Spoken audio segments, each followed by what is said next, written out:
Hi, I'm John O'Reilly. I'm the Vice President of Otten Brothers Garden Center and Landscaping in Long Lake, Minnesota. This upcoming spring, we'll be celebrating 65 years in business. We're an extremely fortunate company. On our landscape crews, 10 of our 11 landscape foremen have been with us over 15 years. Of those 10, 4 have been here longer than 30 years. So yes, at some point we're getting ready to have a retirement problem where we're going to need to replace those workers. That's on the horizon. However, right now the problem that we have is finding a workforce to work along with our foremen, and that at some point will become our next generation of foremen. So a couple of years ago, we decided to try something new. We decided to use the H-2B program, and we had our concerns. The first one was the language barrier. We were able to make that work, and we overcame that. The second one was finding housing prior to our workers coming from Mexico. That worked out.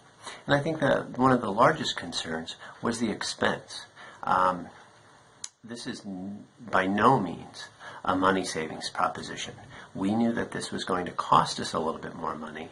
However, we knew that we would have a reliable workforce. So that was important to us. So the first year, 3 years ago, we brought in 4 workers, and it worked out great. So the last 2 years, we've gone from 4 workers to six workers both years, and 3 workers have now been with us all 3 years. And they're getting to the point now, within a year or so, they're going to be capable foremen themselves. So we would like to have 6 workers become 8 or more. And that's going to get us to an H-2B level of installers that will be over 40% of our workforce. And that's starting to be really concerning to me.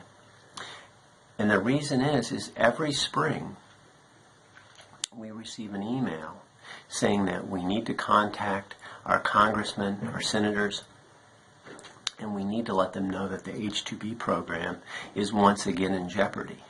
And this is every spring. And it's troubling for us. It makes it very difficult to plan ahead, to try to grow the business. Do we hire a new landscape designer? Do we buy another truck? Do we buy another skid steer? Do we need to advertise this year? Or do we already have more work than we can install? So is there any reason to advertise for new work? Those are all of the kinds of questions that we have every spring. And it's too late to know if our workers will get here in March. So what I ask is if you could please come up with a long-term solution to the H-2B program that keeps it intact, and that we know that we're going to have our workers and that we will be able to turn them into craftsmen that are going to be able to return year after year.